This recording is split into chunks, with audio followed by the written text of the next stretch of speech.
Welcome everyone to the Grow Gothenburg vlog. My name is Jonathan and I'm here today with Niels. Yeah, at Ridgedale Farm or Ridgedale Permaculture.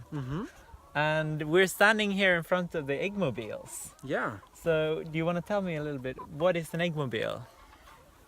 An eggmobile is basically a movable structure for laying hens, for layers. And it has many advantages. So we put it on a buggy every morning or every second morning, and then we move them around throughout the field. And the advantages that brings with it, for example, are sanitization, which is something that's a really, really big one actually. Because we have a mesh at the bottom of the eggmobile, all the droppings just fall through, they stay behind, and as we move along, they get decomposed. So the next time we're coming back, nature has sanitized everything for us. So therefore, we're minimizing our work here, which is really, really cool. We can have up to 400 laying hens in those by regulation, which is a lot if you think about it. I mean, that's up to 370 eggs a day, maybe, depending on your rate. And depending on how many you have, that can be quite a big enterprise. Yet they don't need that much space. So you can see in here maybe, I wouldn't know exactly how many square meters they are, but it isn't that much compared with bigger enterprises such as cattle or that kind of business. And we're moving them around. They can come back several times a year, depending on where you are, of course. So you're having these eggmobiles within the context, obviously, of holistic management and holistic grazing, which is really an interesting way of building topsoil. We're using animal grazing as a kind of it's a little bit hard. Preconditioning the grassland.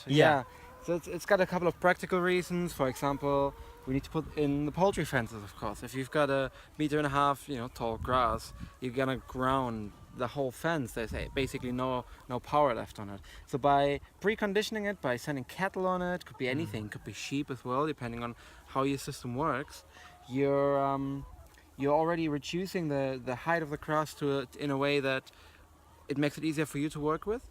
But then also you're leaving behind animal droppings. For example, in the case of cattle, we've got big drops of manure which get then colonized by insects, and that always depends on the context again of where you are and how long you wait. But in this case, in the case of Ridgedale, it's about 3 days when you start getting beneficial insects which then get eaten by chickens. So therefore you're reducing your feed for your chickens, as well as spreading out the manure, which is quite patchy otherwise, right? There's a big chunk of manure here and then there's nothing over there. So they're actually spreading it out by carrying it elsewhere and by looking for insects in it, which is really, really good. And they're sanitizing that as well. And by spreading it out and by eating the insects, they're keeping the grasslands clean. What I think is really interesting about this approach is, apart from building topsoil, it's a really profitable enterprise on a very small scale. I mean, you don't have a lot of hectares here, and you can basically pay out like a family's income. Like I think it's about 1.5 million something, or I don't know the exact numbers, but it's like a family income out of just 3 eggmobiles, basically. I would have to do the calculations now myself, because they're all incorporated into a bigger scheme, right? But if you think about 3 eggmobiles, that's 1,200 laying hens in an ideal scenario, which then will give you around 1,000 eggs a day. So that's already quite a big enterprise, in which you've got to think about your market as well, not just production. Because selling 1,000 eggs a day, that's not just something you do alongside your business. If that works though, and they're quite regular throughout the year, they might even go into the winter, even though production is lower, they can definitely generate a pretty good income. It's a big commitment. Like right now we're in central Sweden, we've got daylight. I don't even know exactly, but it must be reaching 20 hours a day. So that means you got to be up pretty early in the morning letting them out, as well as late at night, which at the moment is 11:30, bring them back into bed. So you might not be sleeping a lot in the summertime, and it's a pretty intense thing in the summer. But it comes with a lot of benefits as well. So during this kind of typical summer day, you would be up at 6 o'clock? 6 o'clock we start releasing them, getting them out, or removing them first and then releasing them. and then 11:30 we're putting them back in. So that gives them a resting period of 6.5 hours at the moment. So they're you're saying good night to them at Basically, 11:30 in the night, basically. Yeah. There are options So- for automized openings, of course, in Eggmobiles. There's a whole range of things, but I always think that if you're starting out with something like that, it's all about observation and getting yourself trained. Because the worst thing that can happen is you automizing too much and starting to relax and sort of just not having an eye on it anymore. And the next thing you notice, half of your flock might have died because something has happened. So I think once everything is running smoothly, you can start to slowly put in those automized systems, which will obviously smoothen your workflow a little bit. But it's interesting because Richard told us one of these days during the course here that it's basically one of the enterprises where you don't need to spend so many hours each day, but you need to be there every day. So for instance, just moving the egg mobiles, which you do every day, every second day. Yeah, here we do it every second day. It depends on the context always. How much time do you have? How fertile is your land? And so that's the work, and then picking the eggs, sorting the eggs, obviously selling them as well. But it's not a full-time job for... Not really. No. It's super spread out. You gotta be around most of the time, but as such, it gives you a lot of time in between. So if I put it together, it can be anything between 20 minutes to, depending on how good you get and how easy your property is, 20 minutes for moving one Eggmobile in the morning. So maybe 40 minutes for two.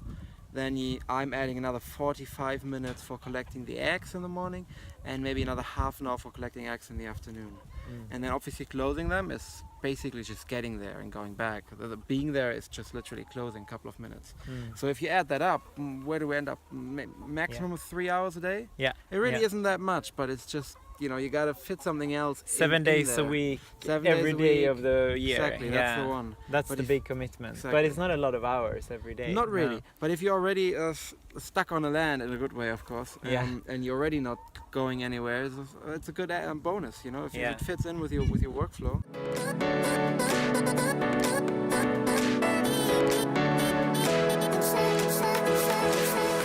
So it's really cool to see this Eggmobile in action, and it's pretty simple to use it as well. You have like this thing you open, Right, the flaps, for the chickens to go in and lay the eggs. Yeah. And then the eggs. Nest boxes, Yeah, exactly, the nest boxes, and then the eggs will roll down automatically. Yeah, they're on a slope. Yeah. And so what happens is the hens lay their egg, and then they can't hold on to it because it keeps rolling down. And by rolling down, it also gets isolated from the hens, so they don't have access to them anymore, which means they won't crack them, they won't, poop on them and all that kind of stuff. So they're then separated from them. So by the time you get there, they should be just lying there, pretty clean and ready to collect. Yeah. Cool. So if you want to get into this thing, you can read a lot more about it in Richard Perkins' book, Making Small Farms Work. That's And if you want to go into farming yourself, check out.